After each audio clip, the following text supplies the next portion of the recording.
హోదాదారులకు, గ్రామ ప్రజలకు, కుల ప్రముఖులకు, కుల బాంధవులకు, మొగవీడి రంగ యొక్క వీర సైనికులకు వందనము, అభివందనము. ఈరోజు ఒక పర్వదినం. అనేక వ్యక్తులుగా, అనేక వర్గాలుగా మనకు ఒకరికొకరు తెలియకపోయినా సరే అందరూ ఏక దాటిపై వచ్చి ఇక్కడ సమావేశమై మన యొక్క బలాన్ని, మన యొక్క బహిరంగాన్ని వేరు చేసుకునేటువంటి శుభ తరుణం ఇది. కాపు అంటే ఎవరు? కాపు అంటే రక్షకుడు. రక్షకుడు మాత్రమే కాదు, కాపు గ్రామాల్ని, పట్టణాలని, దేశాన్ని, రాజ్యాన్ని సంరక్షించిన వాడు. అందరి మహాయోధ కాపు. కాపు అంటే ఒక వ్యక్తి కాదు, ఒక సంపూర్ణ శక్తి. అలాంటి వారు ఏ రాష్ట్రం చూసినా సరే, ఆంధ్రలో చూసినా, తెలంగాణ చూసినా 22% నుంచి 25% వరకు ఉన్నటువంటి దీనికి రాజ్యాధికారం దక్కలేదంటే అదే తప్పు ఎక్కడ జరిగింది? 6% ఉన్నటువంటి రెండు ముఖ్యమంత్రి 50 సంవత్సరాలు ఎలా ఉండగలిగారు? 2-3% ఉన్నవారు విలమలేలా ముఖ్యమంత్రి కాగలిగారు. చాలా తక్కువ 5% తక్కువ అమలేలా ముఖ్యమంత్రి అయ్యారు. మనం ఏం తప్పు చేద్దాం? మన దగ్గర ఏం తగ్గింది? మనకు పేదశక్తి లేదా? మనకు ఆర్థిక సంపత్తి లేదా? మన దగ్గర తగ్గింది ఐక్యత. అసలు ఎవరైనా ఏంటంటే ఏ రాష్ట్రంలో సరే, ఏ దేశంలో సరే మామూలంటారు. మరి కాపులను అనాలంటే మనకు ఏముంది సందేహం? నేను నగదాన్ని అంటారు, ఇంకొక ఒకరి అంటారు, ఇంకొక గుర్తి అంటారు, ఒక కుమ్మి అంటారు. ఏ రాష్ట్రం ఎవరైనా సరే మీరు మామూలు చూసే అవకాశం లేకుండా పోయింది. అందువల్లనేమో మనం ఏకాగ్రత కాలేకపోయాం. కాపు కులం అంటే ఏంటి? కులం అంటే మంచితనం. కాపు మతం జనహితం, కాపు తత్వం మానవత్వం. అలాంటి అన్ని సుగుణాలు కలవసినటువంటి కాపుకి నాయకత్వ లక్షణం లేవంటే నవ్విపోతారు. కాపుని నాయుడు అంటారు. మీ అందరికీ తెలుసు నాయుడు. నేను కమలాస్ శ్రీరామ్ నాయుడు, మా తాతగారు శ్రీరామ్ నాయుడు గారిని మెదక్ జిల్లా కలెక్టర్గా చేశారు. నాయుడు అంటే నాయకుడు. నాయకుడు అంటే అతని రాజకీయానికి కావాల్సిందే. నాయకత్వం ఎందుకు? ప్రజా సంక్షేమం కోసం, ప్రజలను రక్షించడం కోసం, ప్రజలకు మంచి చేయడం కోసం. దాన్ని విస్మరించి, ఐక్యత లోపించి మనం పడుతున్నటువంటి బాధ చూస్తుంటే మనకు హృదయ విధానంగా ఉంది. కానీ ఇతర కులాలకు వాళ్ళు మగ్గిపోతున్నారు. వెనక్కి తిరిగి వీళ్ళు ఐక్యత లేకపోవడమే మనకు బలమని చెప్పి వాళ్ళని ఎంత దూరంగా ఉండగలిగితే అంతవరకు మనం రాజ్యాంగ కాపాడుకోగలుగుతాం చేస్తున్నటువంటి కుట్రలో భాగంగా మనందరం కూడా మామూలుగా మిగిలిపోతున్నాం. నేను ఒక ఉదాహరణ చెప్తాను. నా భార్య నాకు ఉండవల్లి శ్రీదేవి, ఆమె కాపు కాదు, ఆమె ఎస్సీ. నాకు ఆమె జూనియర్గా ఉంది. నేను ఆ పాఠాలు చెప్పాను. ఆ తర్వాత కొన్ని సంవత్సరాల తర్వాత మేము ప్రేమికి పెళ్లి చేసుకున్నాం. మాకు కులాంతర వివాహమే.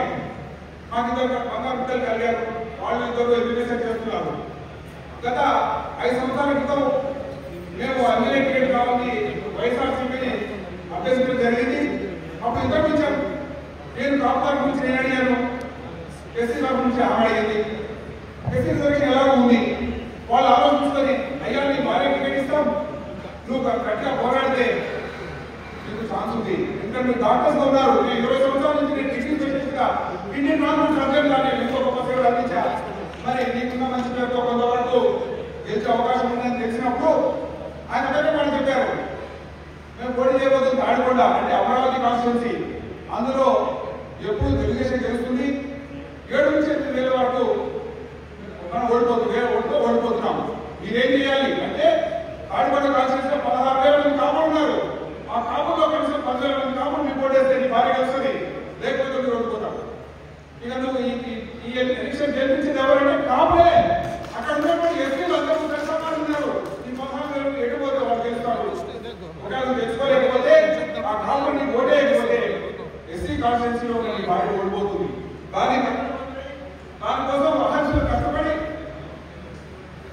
అక్కడ ఉన్నటువంటి 6 నుంచి 8 గ్రామాలు కాపు గ్రామాలే ఉన్నాయి. అయిన ఊరని వన్మంత్రి కాళ్ళు అని చెప్పి ఎరిసం గారి వీటన్నింటిలో కాపుల మీటింగ్ నేను పెట్టాను. అయ్యా నేను కాపుని, నా భార్య పోటీ చేస్తుంది, మీరు ఓటేసారి గెలుస్తుంది, లేకపోతే మనకు అవకాశం లేకుండా పోతుంది. జగన్మోహన్ రెడ్డి గారు అప్పుడు మా పిల్లలు జగన్మోహన్ రెడ్డి గారు ఇది ఓడితే తీడు, మీ డబ్బులు పోతాయి, మీ కేరే పోతుంది, ఇది ఛాలెంజ్ చెప్తే చెయ్యండి, లేదంటే వెళ్ళిపోవడం కూడా చెప్పాడు. అన్నా నేను గెలిపిస్తా, నేను ప్రయత్నిస్తా, మాకు అవకాశం చాలా అర్థంగా అవుతుంది, నేను ట్రై చేస్తా. ఎస్సీలో ఉన్నటువంటి ఆ టక్కాపాన్ని ఎవరు తగ్గించలేరు. అక్కడ ఉన్నటువంటి రాజకీయ సమీకరణలు అలాగే ఉన్నాయి. ఎలక్షన్ మూమెంట్ వచ్చేటప్పటికి యువతకులు ఇలాగా కాపులందరూ ఏమయ్యారు. ఈ 16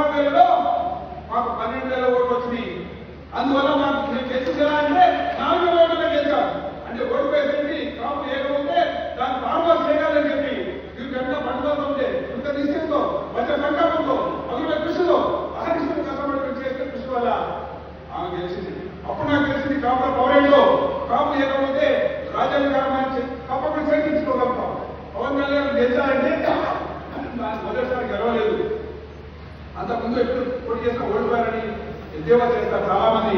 అప్పుడు నాకు తెలియదు, కాపులు ఏకం కాలేదు.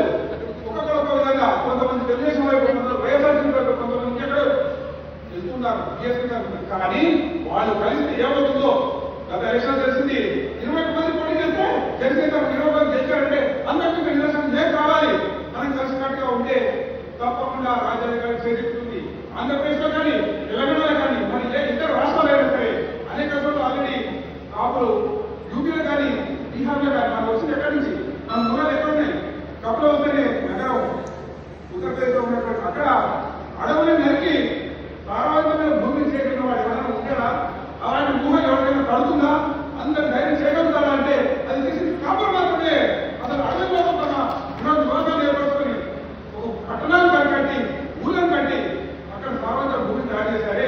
ఉభయ గోదావరి జిల్లాలో ఉన్న సారవంతమైన తీర ప్రాంతాలు వివరణ జరిగింది. అది ముందు ఒక ఎడారి, ఒక అడవి. అలాంటి దానిలో అంత గొప్పగా దాన్ని సారవంతం చేసి అక్కడ పండిన పంట చూస్తే అబ్బా ఇది ఆంధ్రప్రదేశ్కి తలమానికము, మన భారతదేశానికి రైస్ బౌల్ అంటారు. అవన్నీ చేసింది ఎవరు అంటే కాపులే. కాపులకున్నటువంటి ఇంకో గొప్ప విషయం ఈ రోజు మనం ఎందుకు సమావేశమే మనందరూ తెలుసుకోవాలి. కన్నెగంటి హనుమంతు కాపులకు మహోన్నతమైన వ్యక్తి. ఆయన గురించి మనకు పెద్దలు తెలియకపోవచ్చు. స్వాతంత్ర సమర యోధుడు, పల్నాడులో పుట్టినటువంటి కాపు బిడ్డ, ఒక పులి బిడ్డ. అప్పటి బ్రిటిష్ సామ్రాజ్యం, రవి అంతర్జాతీయ బ్రిటిష్ సామ్రాజ్యం వారు ప్రతి చిన్నదానిపైన పనిచేస్తుంటే ఈ భూమి నాది, ఈ నేల నాది, ఈ మట్టి నాది, ఈ గాలి నాది, నీకెందుకు కప్పం కట్టాలి అని నిలదీసి కళల రంగంలో చూసిన గొడవ సింహాలుగా పోరాడినటువంటి కన్నెగంటి హనుమంతుని చూసి బ్రిటిష్ వారికి గుండెల్లో రైలు పడితే అరే మీరు బతుకుంటే మన సామ్రాజ్యం కుప్పకొని పోతుంది, మొత్తం దేశం అంతా అటుడికి పోతుంది. స్వాతంత్ర సమరం ఎలాగో మహాత్మా గాంధీ గారు నడిపిస్తున్నారు. మనందరినీ కుదిపేసిన సంఘటన కూడా ఉంది. 1919లో జలియన్ వాలాబాగ్ ఫైనల్ కమిషన్ వ్యతిరేకంగా పోరాటం జరిగినప్పుడు ఒక చిన్న పార్క్, ఒకటే ఒక దారుణమైనటువంటి పార్క్ లో 2500 మంది లోపలికి వెళ్ళి శాంతియుతంగా ధర్నా చేస్తుంటే జనరల్ డైరెక్టర్ వాడు ఒక్కసారిగా మందు కుదిరి విడుదలగా పంపించుకోలేక ఆ ఎత్తైన ప్రకారం దాటలేక వారు చేస్తున్న ప్రయత్నంలో విఫలమై ఆ 2000 మంది చనిపోయినటువంటి సందర్భం చూస్తే ఈ బ్రిటిష్ వారు చాలా బలవుతుందే మనం ఉండడానికి వీలేదు అని ఆ స్ఫూర్తితో కన్నెగంటి హనుమంతు మన కాపాడు పుల్లని అనే ట్యాక్స్ వేశాడు. బ్రిటిష్ వాడు పుల్లని ట్యాక్స్ 2019-20 వేశాడు. అదేంటంటే మన ఎడ్లు, మన ఆవులు, మన గేదెలు, మన గొర్రెలు మన భూమిలో ఉన్నటువంటి గడ్డిని వేస్తే ఆ వేసిన గడ్డికి పన్ను కట్టమనేటువంటి దుర్మార్గం